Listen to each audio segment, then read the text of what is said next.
Hi everyone, delonewolf here and welcome back to the Sunday recap, my weekly vlog where I talk a bit about my last week in games. And I managed to play EVE Online every single day.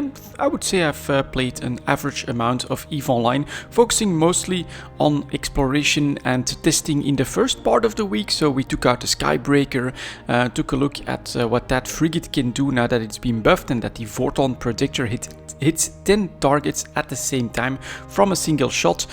So it is pretty damn powerful and I like it as an anomaly cleaner, although I would say that the auto jackdaw, for instance, is faster and more effective with it. And of course there's so many explosions that are happening when you have a site that's like pretty heavy on the structures, on the extra structures that CCP puts in there. You can get a graphical mess that your graphics card will have a hard time with. So I would say it's pretty interesting, but there's better options once you get into the tactical destroyers and the cruisers and things like that.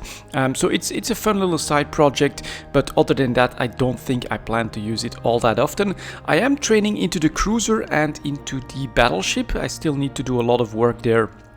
Or I still need a lot of time, I should say, fully training the weapon skills there so that I can use the Tech 2 versions of the Vorton projectors, but we're slowly working on that, and I do think that that could become pretty interesting as well, especially the battleship. In some missions, I think it could be pretty damn powerful, but we'll see. That is, of course, all for later. Also did a little bit of exploration in the Ishtar, just some regular stuff, trying to find some good sites, getting some drops, but nothing all too special.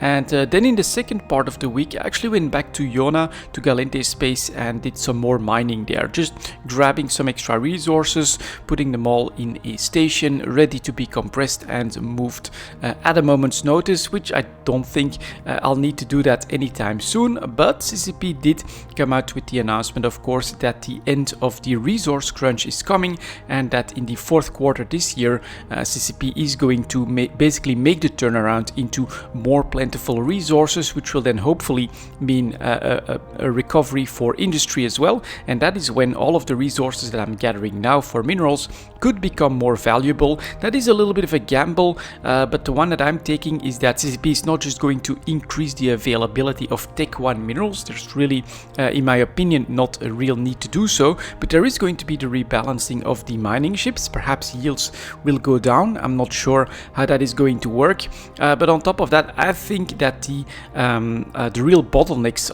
for industry is what will be handled first when it comes to making resources more plentiful. So probably like more drops for the new stuff that's needed in the larger ships, maybe something for more fight as well. But I don't think that we'll see a shake-up, a massive shake-up or a glut of what's potentially possible in Tech 1 minerals. That's at least the stance that I'm taking, which is why I'm actually doing some active mining, hoarding all of that stuff, planning to compress it and hoping for higher prices later down the line. Did a little bit of BPC stuff as well. Those sales still not going that strong at the moment. Well, it's kind of normal, of course. We had this big rush in industry in April, right before the industry changes hit. That means that at the moment there's bound to be a little bit of a glut in production, or I would say a glut, a lot of extra product that's out there that's, you know, being put on sale, and it's more supply than there is demand. And so at the moment industry is very low in EVE Online, and thus the demand for blueprint copies as well. I'm keeping up with PI as well there. Coolants recovering somewhat, 9,000 disc a piece for that is at least reasonable. It's a price that I'm comfortable selling at. Everything else, unfortunately, unless you go into the advanced PI materials, is still extremely low, and so I'm hoarding most of that stuff as well at the moment.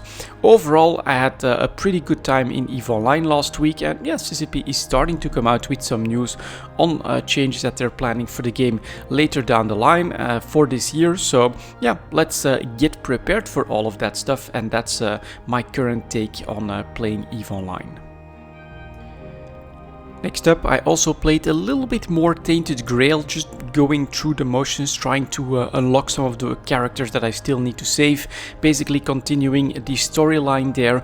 You need to go through quite a few playthroughs actually, and then every single time you have the option talk to every single NPC that's available in your town as well. Unless you also pay attention to the actual text, then you'll know who to talk to, but that's how I've been progressing through the game. At the moment I'm a little bit too lazy to listen and to read the full storyline, so what I do is I just go through a map, come back to town, talk to everyone, see who's got extra options for the storyline to unlock more stuff, and keep going like that. I'm doing so in relatively easy difficulty settings, although I've also been playing a little bit more with a character type. I'm not exactly sure which one it is exactly. Actually, one of the classes that basically if my character doesn't get hit, so doesn't lose any life over a turn, damage is increased by like 50% or something like that.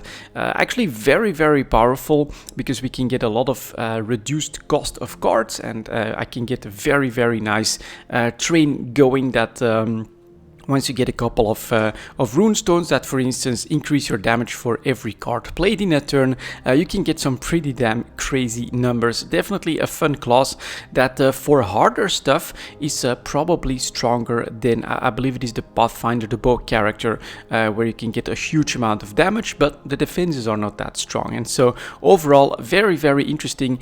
Still having some fun with Tainted Grail, although in a way more casual way. I perhaps played for 2 evenings or something like that over the last week, but it's still a very great game, and I would say especially if you can grab it on sale on Steam, it's going to be something to have a lot of fun with if you are into that type of gameplay, of course. So it's cards focused, it's deck building, and as you go through another one of the playthroughs, you basically try to build around certain strong passives or certain strong cards that you may have unlocked by going through the playthrough. There is definitely a very strong, in my opinion, correlation between this and then those adventure modes that you get in Hearthstone, where you can also do that, although in much crazier ways than what Tainted Grail allows you to do. But there's plenty of classes to test out, so a lot of replayability there, and I'm still having fun playing that game as well.